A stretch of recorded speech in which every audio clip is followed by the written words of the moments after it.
Joining us now is Cole Stangler. Cole is a staff writer for International Business Times.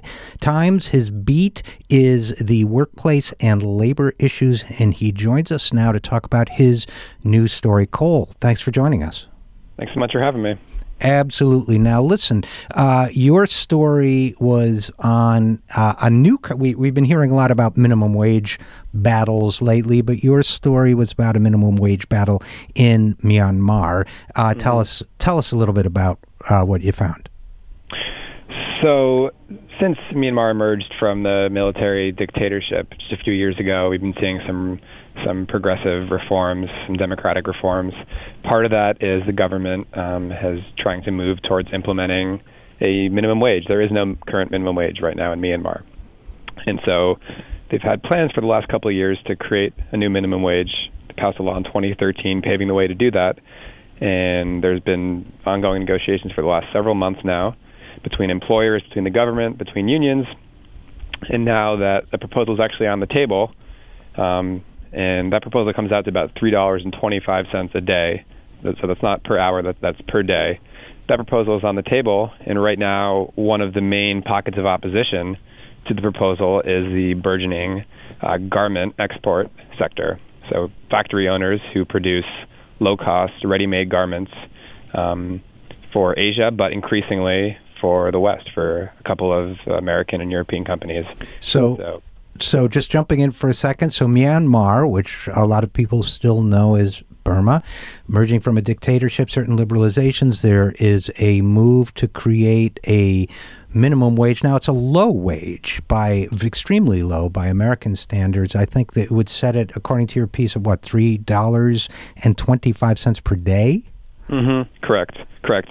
And the important thing also to note here is that that would basically be on par with, if not a little bit below, some of these other garment exporting countries that have very low wages. And so that we're talking about Bangladesh, Cambodia, Thailand, some of these countries. And so Myanmar is sort of, for American companies, for European companies certainly, and some American companies, seen as the next frontier for this, where are you going to source your low-cost apparel production, and that goes into the kinds of cheap clothes and not so cheap clothes that we buy in retail stores in the United States and Europe all the time.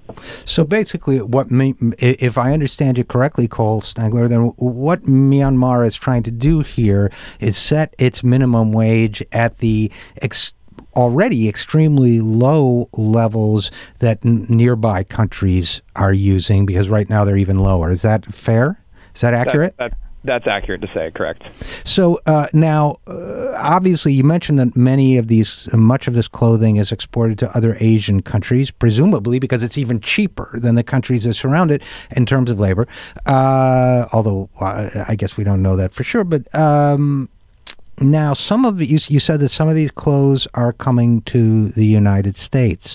Do we know what manufacturers, what brands, or who is bringing Burmese or Myanmar clothing into the United States?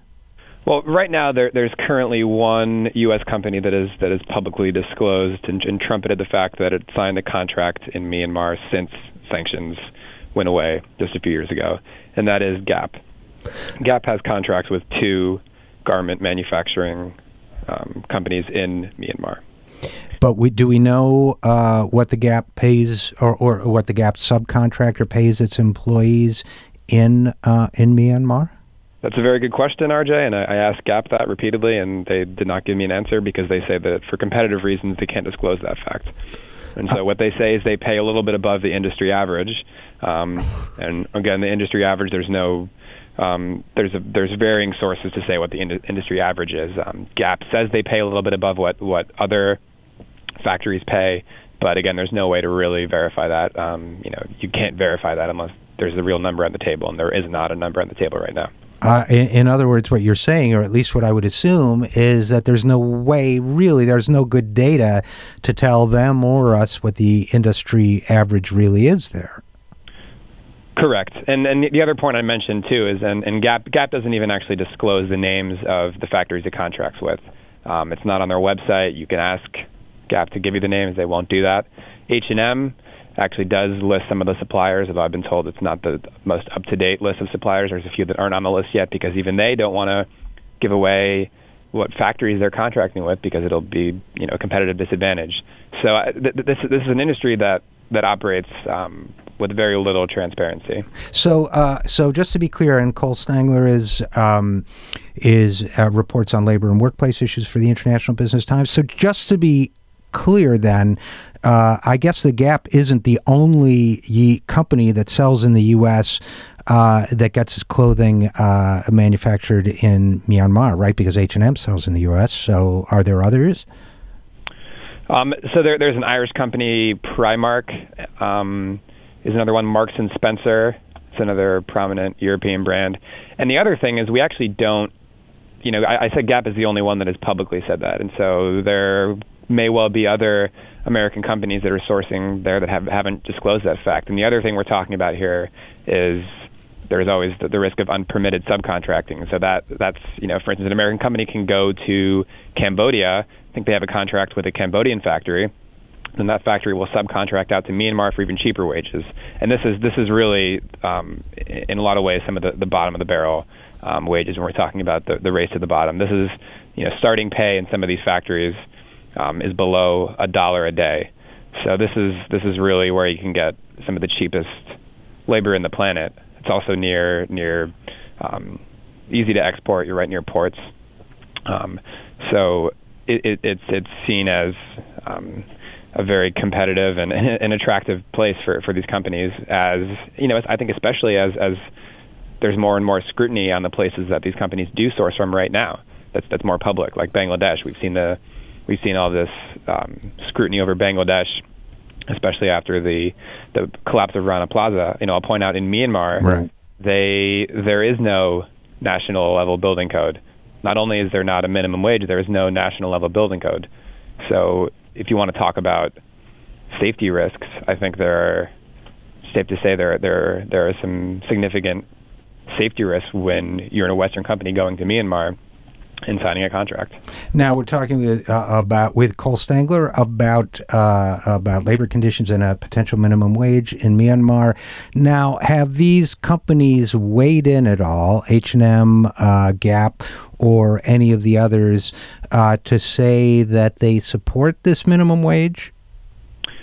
So strictly speaking, no, they have not endorsed proposed figure. I asked them repeatedly if they would do that, and the companies did not do that. On the other hand, the factories that they contract with have been very vocal in opposing the proposed minimum wage. And again, that's about $3.25 a day is that proposal that's on the table. It's the product of months of negotiations between unions, between the government, and between employers. So before we go into the global and even U.S. implications of this, I guess my question for you would be just to understand the situation. Where are we now? Then we've had these months of negotiations. They came up with this figure. Now there's pushback. What does the future seem to hold for this attempt to create a minimum wage? There's a government committee that's going to eventually agree on a figure in the coming months. It's really hard to say. Nobody knows exactly when that could happen, but there's some ongoing negotiations, and the government committee will eventually come up with a figure. But as some labor watchdog groups have said, in their minds, there's really a responsibility on the part of these Western companies to come out and endorse this figure that's on the table. It's one thing to say that you support a minimum wage in general, and that's what these companies say in their statements. They'll issue statements saying, we support efforts to create a minimum wage in Myanmar. That's great. That's not the same as endorsing a number that's been on the table now, and that's the product of months of negotiations. And as they keep their distance, their silence on that specific figure, their factories that they contract with are opposing this and asking for a lower rate. So, okay, and we're talking with Cole Stangler. Cole, here's what I'm struggling with, and I know you're a reporter, you're a journalist, I'm an editorialist by nature, so I'm coming from a different place than you are on this, but just help me understand this for my own opining Sure. at some other date, okay, or Sure. some other time. I keep hearing here in Washington, D.C., that global trade, that when the U.S. engages in global trade, we uplift the lives of the workers there. And then I keep reading about Rana Plaza collapsing in Bangladesh, killing all these people, the response getting, lost in bureaucracy. I keep hearing about things like a minimum wage battle being waged in Myanmar, which is this current story, and the presence of international trade in the form of these purchasers like the Gap doesn't seem to be, am I missing something? Because it doesn't seem to be helping these people get a minimum wage. Well, you could certainly make that case, and I think that there's a case to be made for that. I think there's a strong case to be made that the Western companies that are doing business right now in Myanmar aren't doing their part to boost wages and to boost labor standards. I think there's a case to be made there. As I said before, if you talk to critics who monitor and observe Myanmar closely and are in touch with labor unions there, it's really actually these Western companies have a whole lot of sway with regulators, with the government, because these countries, so not just Myanmar but Cambodia is another example, really are interested in doing business with these Western companies and developing their export sectors, and especially in apparel. And so these companies, listen a lot these countries listen a lot when a Western company says, we have concerns about your business environment. We don't think you're paying your workers enough. And in Cambodia, for instance, pretty close to Myanmar, there are companies there, after facing pushback, put pressure and endorsed attempts to increase the minimum wage, and eventually that went through. And so the general point that labor critics will bring up is that these companies do have a whole lot of sway, and right now here's a case where they could be using it, where they could be fulfilling their broad commitments to improving standards, and they're actually not when it comes down to it. Interesting. Now, I have one last question for you, Cole Stangler, and that is, I'm not sure you'll know the answer to it, particularly because we don't know the prevailing wage, but I just want to think about it out loud for a second. So if I go into a Gap store and buy a button-down shirt or something, I've got to imagine that the differential between these wages and how that factors into the cost of the shirt can't be that great, because frankly the differential between 40 cents an hour, which sounds like this is, and zero isn't that great. So whatever the prevailing wage is, I got to believe that there's no good reason not to do this, because it's going to make Gap clothing unaffordable to the ordinary consumer. But yeah, do you have any thoughts on that at all, or am I getting ahead of myself and that needs a separate study? Well, I mean, I don't know the direct answer to your question. I know that what some people say, who are even on the more progressive side of this issue, will talk about how this actually makes perfect sense for companies to not speak out about this, because it's better for their bottom line. And so you really can't address this quote-unquote race to the bottom and reverse the trend unless you have really strong, broad international standards. And so I don't know if that's where you're getting, but that's one kind of response to this problem.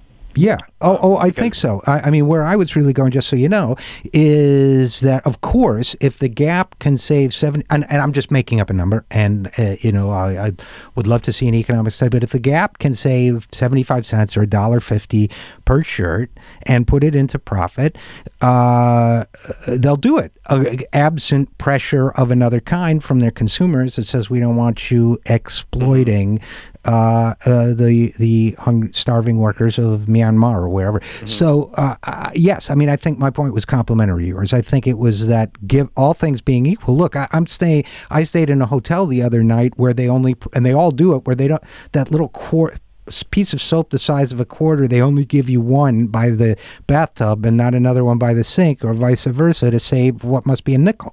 So sure, they'll save it if they can. So I guess where I was going with this was roughly the same place. I mean, I think if people were concerned, they would want to voice their objections. Are you aware of any movement to voice objections to this? Yeah, it's also worth pointing out that the trade unions right now in Myanmar have been very vocal in pushing for even higher wages.